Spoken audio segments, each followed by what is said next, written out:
we should go to police. We've had this girl family stuff here by things. He was probably in Manchester recently. Oh, I don't know.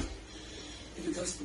Hello everyone, Pantoufleee here today for a new video in which we're gonna talk about something a little bit special called the rigged rating battles. As you can see in my team right now, we have a couple of tanks and players that seems to be from the same clan.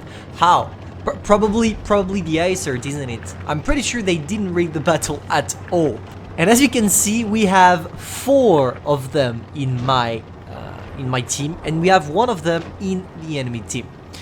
And I'm not really mad at these kind of things. To be fair, I'm one of the few YouTubers that don't ask for bans or whatever. I mean, it's a funny game and it's only 1 rating battle. If you lose it, and if you win it, you know. I'm not a fan of this tactic, but I don't mind it either. But we're gonna talk about my point of view about this later on during this game. First, I want to talk about why a rigged battle could be a problem in World of Tanks Blitz. Here you can see we have 4 players from the exact same clan in our team. Therefore, they make up 50% and more of my team, which means that if they're playing, I don't know, on Discord, because that's probably what they're doing, in vocal on Discord, it's so much easier for them to actually coordinate themselves, to be able to know when they want to flank, when they want to push. They're coordinated, you know, and it gives them a special advantage over the enemy team here, because the enemy team is composed of players that don't know each other, which makes it really hard for them to play together, unlike a clan where all the people know each other, they know what they want to do, they are in vocals, you know. It's really a huge advantage over the enemies, as always. But on the other hand, it's a lot of fun. I gotta agree. I mean, I never really did that in ratings. It never happened even once, but I can understand how funny it is to play with your clanmate in the same battle in ratings. You can coordinate yourself, and it makes it way easier to win. But the problem is not, is it fun? The problem is it fair? And in my opinion, it's not fair. If you remember correctly, back in the days, it was maybe 5 or 6 updates ago, it was possible for us to platoon in ratings. I remember I did, in the good old days of World of Tanks Blitz, I was playing with Snake Toast most of the time in ratings, and we had such a great time, you know. And after that, Wargaming removed the possibility of platooning in ratings. Why did they do that? Because of course, when you allow this, all the best players in this goddamn game are gonna platoon together in order to reach the maximum points they can achieve, you know. And the problem is, it's unfair, because when you have a platoon of 2 players at 40% win rate against 2 players at more than 70%, let's say that the battle is not rigged, but it's a little bit in your favor, you know. And that's a huge problem, and that's why Wargaming said, okay, we are gonna remove the possibility of platooning in the game. But it didn't stop people from platooning, if we can say like this, because we have these kind of rigged battle. Here it's the same, but here it's a little bit different, because they are against me this time, not with me. And so the real question we need to ask ourselves here is it something that should be banned? And in my opinion, definitely not. I mean, these guys, they just want to have fun playing together. If you encounter something like that, just quit ratings. Just quit ratings for 1 hour and you come back later when they are done, you know. I know it can be upsetting for you if you wanted to play ratings and stuff, but if you don't want to lose your points, just stop playing ratings and go for regular battles, you know. And on the other hand, the main problem, and I know that because I'm studying the law, is the proof. How can you prove that these guys were actually on Discord coordinating themselves? I want to remind you that World of Tanks Blitz doesn't have access to your whole PC. We are not under a Chinese government, but I mean, they don't have access to your whole PC. They don't know, except World of Tanks Blitz that is running, what you are running as software in the back of your game, you know, as a background.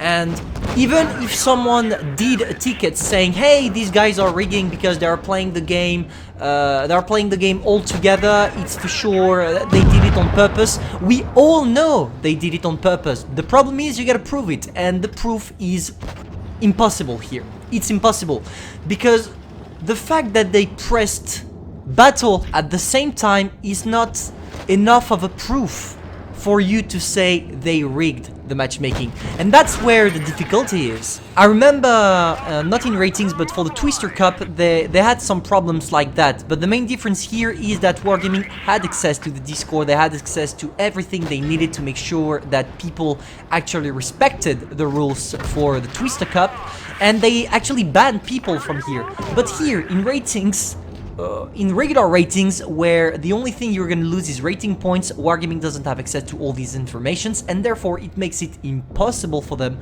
to ban these players, because you don't have any evidence that they did it on purpose. Because there is a difference between being sure that they did it on purpose and having the proof they did it, you know? But in the end, if it happens quite a lot, Wargaming will have to take actions against these kind of behaviors. I mean, nowadays it happens from time to time. It's not something that is really gonna fuck your day up, you know. I mean, I played ratings for 4 days by now, and that's the first time I encountered people rigging, and it didn't really bother me. I mean, look at this here, there were 4 in the game, they still lost, you know. But the problem is, if more and more clans starts to do that, it's gonna become a problem, because it's gonna make the mode nearly unplayable for people that don't play with their clans, you know, because there are a lot of people playing ratings without any clans, and for these people it's a little bit unfair. But there is another category of persons that could be really affected by this. I mean, I want to talk about the tryharders. Those people that manage to climb to more than 6k rating battles. When you manage to get that high, I can tell you that every single battle counts when you want to be in the top 10. Of course, I'm talking for 0.00001% of players, but even if they only make up this number of players, they are the most important into ratings, because those are the players that achieve the top, you know, and those are the players Wargaming is looking for in order for us to organize RBM challenge and all that kind of stuff. So they are really important, at least for the game. And when you spend countless hours grinding to the top just for your battle to get lost simply because the enemy team is rigging with clans, that can be upsetting, and I can understand that, because at one point when you pass 6k ratings, every single battle counts, and in order for you to make it effective, you gotta play by the rules, you know, and only the skill should be rewarded in this kind of game modes, and definitely not rigging. That's only my opinion. You could agree with me, you could disagree. I would like to know what you guys think about this. Do you see it as a problem, or do you see it only as a cheating factor of the ratings, which makes it even more fun? Because we know ratings, let's face it, are not quite popular among the community. Most players don't care because you're facing only broken and premium tanks. And myself as well, I don't really like ratings. The only thing that makes me play ratings is the RBM challenge, because at least I can get some free tier 8 premium tanks to give away. But honestly, ratings is not fun, and Wargaming understood that, and that's why we have RBM challenge right now to try to make some publicity to this game mode through YouTubers. But I would like to know what you really think about ratings, so feel free to tell me in the comments, so I know if my point of view is in the vast majority, or if I'm the lonely player that don't think these kind of behaviors should be banned. Thank you all for watching. I'm gonna see you soon for a new video, and don't forget, you're not here to be better, but to be the best. Pantoufleee, over.